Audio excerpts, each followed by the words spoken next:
Domonique Foxworth is here, host of the Domonique Foxworth Show. You know him from many ESPN television shows. You're currently in the cafeteria of the new Disney building? No. This is the green room. That's actually a ridiculous shade of Oh, red. yeah.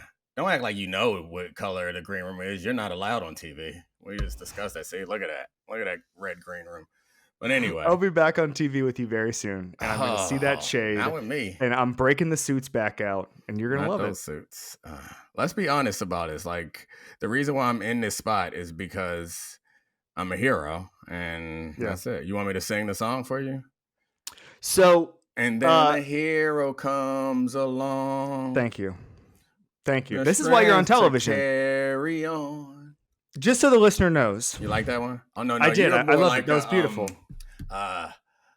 Here comes my hero. That's Morgan Speed. Yeah. A little more of that. I'm not a Foo Fighters guy, but it's more in the ballpark of what I'm after. That's the Foo Fighters. That is the Foo Fighters. Did you have any idea? Nah, but I know the song. Okay. But yeah. Okay. Were they did they start out as like the Kung Fu Fighters? No. No. Are you familiar with Nirvana? Of course. I mean, Teen Spirit, boy, watch out. Who you talking to? You know who you messing with? We know y'all just don't know our stuff. That's how it works.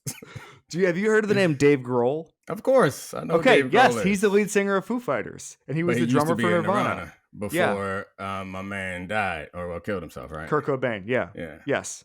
You're learning Not a lot now. Kurt Cobain. Kurt Cobain, singular. Yes, very different from Kurt Cobain. You don't know who that is, obviously. I don't. But listen. You can Google it after. There's like 11% of your audience that is like, oh, yeah. I see what you did there, Domonique. You're welcome. Shout out to my brothers and sisters. Just so everybody knows, I asked Domonique on. I had a booking mix-up today. And names. I will not because they're going to be on soon. So? They're going to be on soon. And then I'm going to say Domonique Foxworth filled in for you, but I don't want to do it until the chickens hatch. Okay, so listen. Okay. Like I think was it Jay Leno? Like he would always have like Martin Short fill in. You know, they would always have like I think Norm Macdonald was that for Conan. Just a guy who just come in and give you 20 minutes. And Domonique Foxworth. Who was that for Arsenio? I don't know. I think I've decided that I'm going to continue this theme throughout the rest of the show. So no, wait, I used to watch that. I used to watch that when I was really young. I watched it. I mean, I know that when he had Farrakhan on, it was the last week of the show. I don't know if that was the reason. I don't think Louis Farrakhan was like the last ditch fill-in guest ever. No, I don't think he was, but I do remember. That I'm not sure if he had him on because the show was canceled or if he had him on then the show was canceled. But I do know, like in the last couple of weeks of the Arsenio Hall show, when you go, they had a special guest, Louis Farrakhan. You're laughing. I'm not joking. Again, no, add this to your post-show Googles. I know who he is. I knew his first name. I know you know who he is, but you didn't know he was on Arsenio Hall show. You didn't know that. I didn't have it. I don't have an encyclopedic knowledge of the Arsenio Hall guest lineup. What I do for This Is Football, and you're an amazing guest, and I have to tell you, at the Ringer, and I've told this story before, and he is an amazing person. One time, Van Lathan canceled on us. Okay, very late, just like had to cancel. Amazing. And so Van is amazing. And then so I texted like 10 people, and I was like, "Can you come on right now?" And the first person who was like, "Hey, I'm finishing up something, but I'll be on in 10 minutes or whatever," was Adam Lefkoe. Okay. We love Adam Lefkoe, TNT host. He's doing all sorts of sports. We love Adam Lefkoe. So for the last 2 years at the Ringer, we do love Adam Lefkoe. We do. We all love. I didn't ask you. I assume you like Adam Lefkoe. No. But I mean, I was continuing with the theme. Proceed. Adam Lefkoe loves us, man. So the hell's so funny? Keep it moving, bro. No, nothing. Just a little Easter eggs for my people. So for 2 years, we would call guests Lefkoe zone guests for when it was guys that was guys who we would just keep in the mix and then we would get them like on 2 days notice, 1 day notice. And so Adam Lefko to us was the absolute archetype at the Ringer for us, for a guy who's just ready to rock. And now at ESPN, Domonique Foxworth, that is you. How does that make you feel that I am christening the term Foxworth zone on this show for guys who can step up on late notice?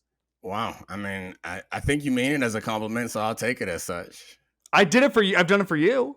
Right. I mean, of course. You one time, I just want to say this. I get along with 99% of people in this industry. 99.9, frankly. We've gone back and forth on this. We've gone back and forth on this. And it's not anybody you'd expect me to. It's all like stupid stuff, like petty stuff. A couple of them. And it's just stupid, petty stuff from years ago. And it's not people I like did shows with or anything like that. But one time you were like, can you come on my show right now? And I was like, I'm a little busy. I got a bunch of stuff. And then you said, if we don't, and I didn't know you knew that I had a rival with this person. You were like, and you've never even had this person on. You were like, or maybe you have, maybe I don't remember. You don't know. But you were like, hey, we're going to book this person if you say no.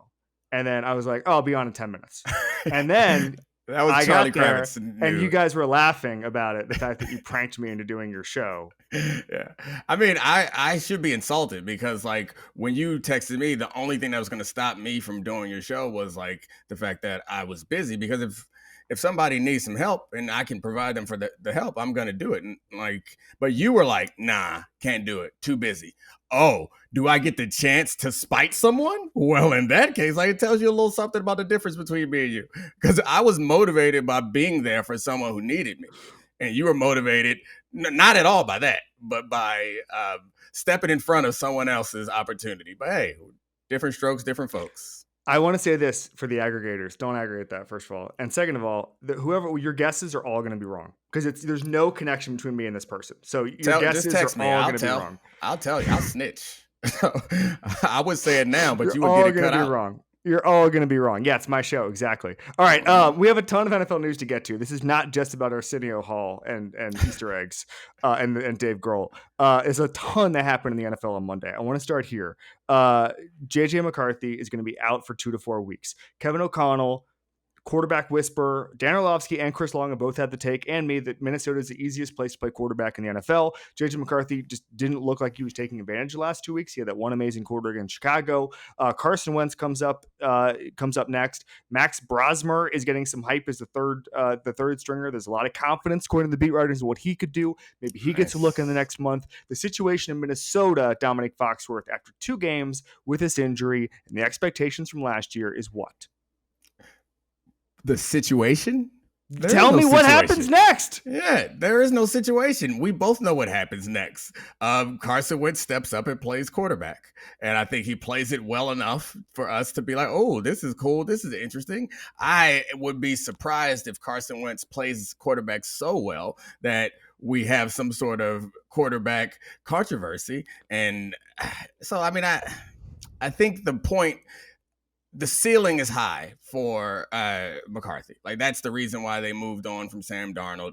I think that's their expectation going forward. I think it's going to take something like a miracle. Like, he's going to have to not even a miracle, but it's going to take some time machine, Shane Steichen era Carson Wentzening for him to really take over this job, MVP level play. So I don't think much happens. I think he steps in and I think he's fine. I think he does good, but it's not enough for them not to want to go back to McCarthy. The problem with that is then McCarthy has to play well when he comes back, because if he plays poorly and then they're looking at mediocre or just okay, like those were the glory days, then we have a problem. But you have a bigger problem if you're a rookie quarterback, or not rookie quarterback, your first year starter quarterback is playing in a way that suggests that you might want to be looking elsewhere. I thought it was a little ominous that all the beat writers were like, there's a lot of confidence in Max Brosmer, because I don't think that's coming from nowhere. I don't think that's like, you know what I'm saying? Like, you're not a beat writer who's like, you know what I'm going to tweet about? Max Brosmer. Like, that seemed a little ominous to me for JJ McCarthy. I appreciate that you also, like me, have been around, you've been around this business for longer than me, probably, as far as on the media side. And I only hate one person. That was a joke. I don't even work with him. So this is gonna ruin your whole show because now he's just in your head, and you can't get moved past it. It's fine. It's fine. Is that when you hear or read or see something that you don't just take it at face value? You're like, what else does this mean? And one of my preseason takes was JJ McCarthy is going to be awesome. Me too. Only because Kwesi Adolfo-Mensah was doing profiles. I was like, you're not the GM doing profiles. The GM who notoriously does not speak to anyone, doing profiles about your draft mistakes before the season where your quarterback draftee is about to step up. So far this season, I might be wrong about that take. So I would caution you against reading too much into little tidbits like that. But I think you're right. I have the same cynicism when I hear that stuff. I think there's a couple of things. I thought JJ McCarthy was going to be good. I had some hesitancy leading up to the draft because he just hadn't thrown the football a lot. And it's the same issue I had with Anthony Richardson. Again, completely different players, but it's like if you just haven't thrown the football a lot. So what happened with the quarterback position, I remember asking Andy Reid, 10 years ago about the spread offense, because you remember, maybe even longer. And if you remember, everybody was trying to figure out how the spread offense was going to work at the NFL level. And he was like, they're giving the college game, everyone's complaining about it, they're giving us a gift. These guys are throwing thousands of times more than they used to. Thousands of times. They're getting so many more reps. And so when a guy comes in like a JJ McCarthy, like an Anthony Richardson, even Caleb Williams, he was kind of 3 and out. That's not normal anymore. Now you play 6 years, you transfer 3 times, all that stuff. These guys are getting thousands of reps. I think Bo Nix threw the ball 1,000 more times in college than JJ McCarthy did. And so my concern was he just needed to play a lot. Then he gets hurt. He looked good in preseason, but last year, but he gets hurt and then he misses a season and he kind of did the mental reps thing, but those are not, those are not in any way comparable to real reps. So I thought he used the middle of the field really well. He was accurate enough in college. I thought KOC was going to be able to scheme up really easy answers for him. And it just felt like the easy answers weren't being taken advantage of the first 2 games. That's my concern. And that's why I'm a little worried about my take and your take that he's going to be awesome. Oh, yeah. I mean, I think that whether he's going to be awesome or not is still up in the air. I think there's plenty of stuff that he can get better at, obviously, but he played. I mean, we made a lot of the comeback because it was impressive and uncommon. The ability is there, like the arm strength and accuracy is there. I think the idea of having a lot more throws, I don't know. I think that we want to be able to add some sort of like science to this that feels like, I don't know, something that feels a little bit more certain. And saying that it's more throws will help or this or that or whatever is going to help. Often, I just don't think that we know. And so I think putting him out there, if he gets 1,000 more throws, it's not going to turn him into a better quarterback. So I think some of the problems that quarterbacks have, they tend to be the problems that they have forever. There's been very few quarterbacks. I think right now the best 2 quarterbacks in football are the only 2 quarterbacks. Well, I guess I put Jalen Hurts in there also. Yeah. These are 3 of the only quarterbacks in recent history that actually have addressed problems and put them away. So if there are things that he has an issue with, I don't think those things are going to go away. But are they big enough issues that they're going to stop him from being great in the KLC system? That's the thing. I don't think so. It's also a chicken and egg thing. When I talked about Anthony Richardson over the summer, when I realized everybody's like, there's a quarterback competition in Indy. And I was like, no, there's not. Look at the money. Yeah. Follow, not to sound like the dumbest people on Twitter, but follow the money. All right. Daniel Jones is being paid like a veteran who was going to play games. Okay. And Anthony Richardson, they were trying to do everything they could to give up on him. But Anthony Richardson, I think, threw the fewest passes for a top 15 pick or something like that since Jake Locker. And it becomes chicken and egg. Are you failing? Are you getting failed because you're not getting enough reps at the NFL level? Is it on the NFL team to give you more reps to see if you're going to figure it out? Or are they seeing the way you practice and the way you played and saying, we're going to pull the plug? That to me is the hardest thing. If you need to play more football, like Jake Locker did, like Anthony Richardson did, and now JJ McCarthy, is it on the franchise to give you that runway? I'm just not sure I believe that's a thing.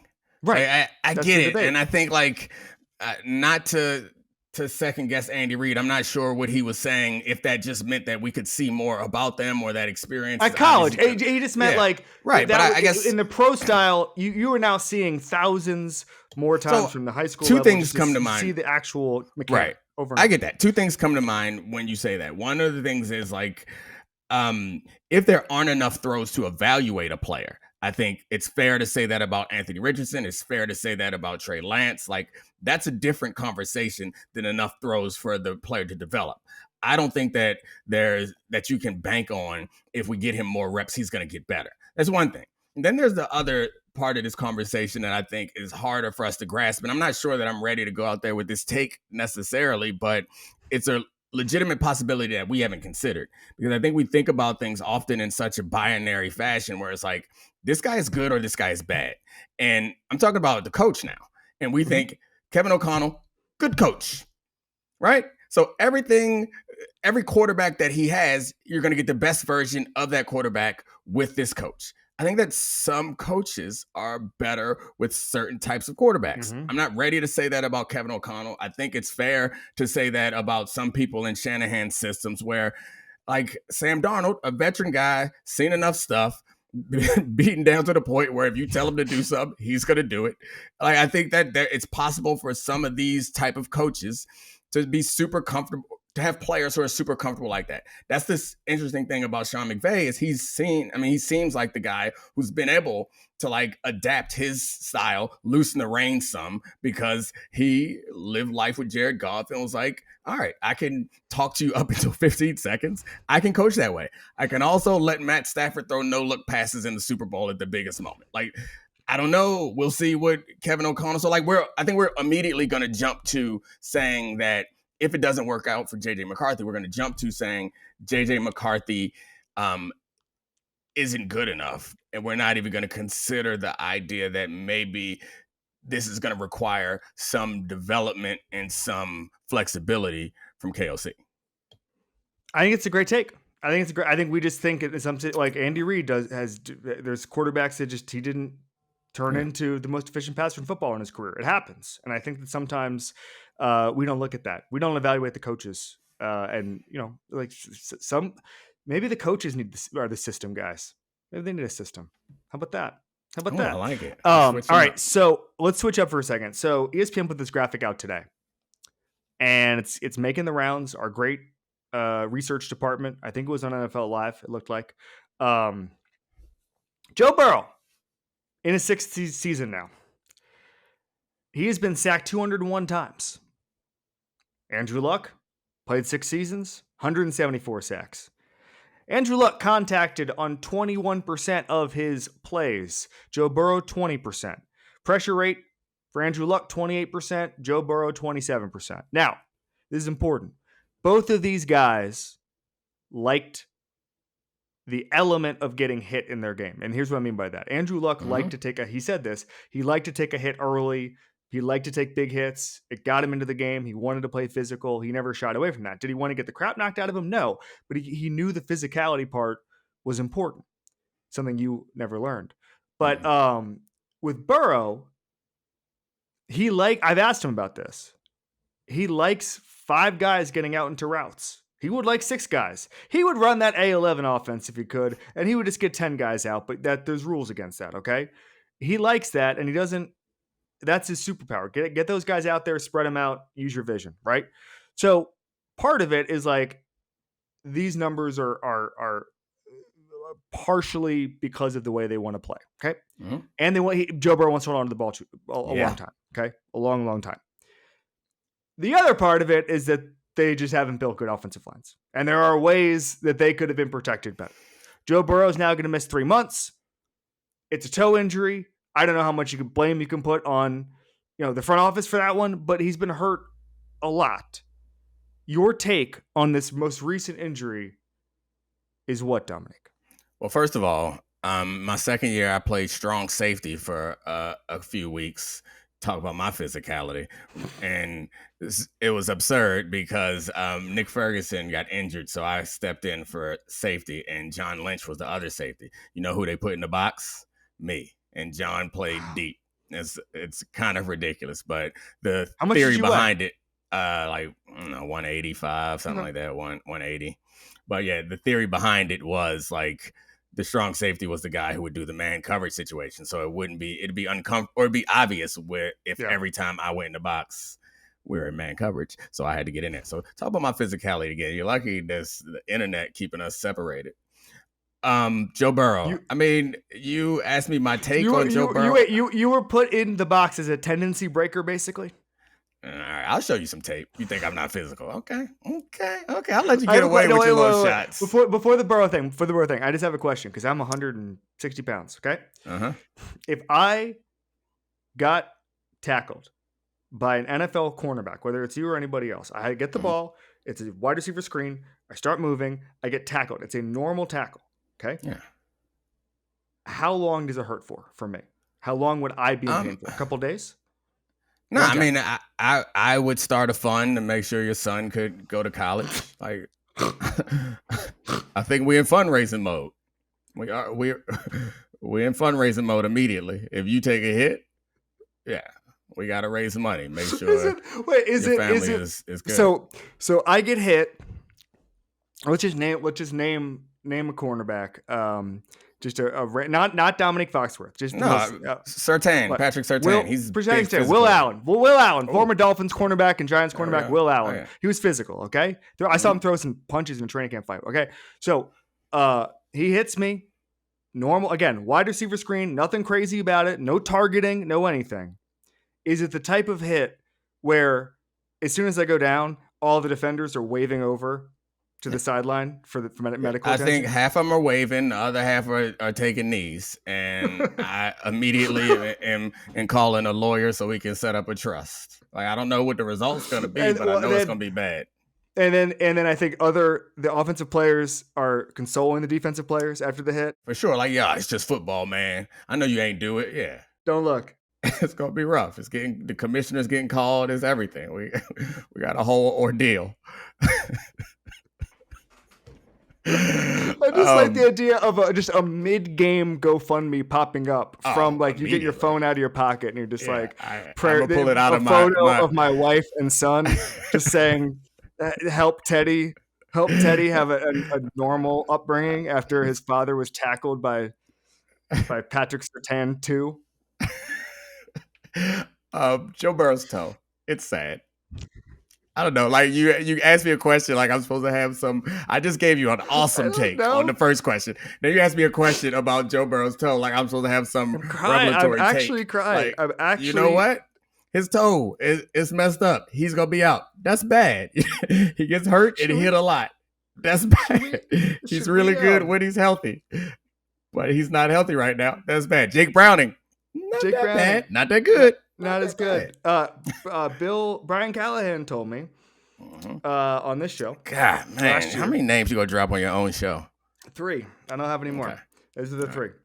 Brian Callahan came on the show last year, and he got hired by the Titans, and he said that he checked his phone after he got hired, and Jake Browning texted him and just said, "Do people really think I was that bad? That you got a head coaching job?" Which is a really funny line. But the moral of the story is Jake Browning did look good 2 years ago. And the receiver, Jamar Chase, was still able to get the ball. So I think it's going to be okay. Okay. Not amazing. I think they're going to win 8 games. They've already won 2.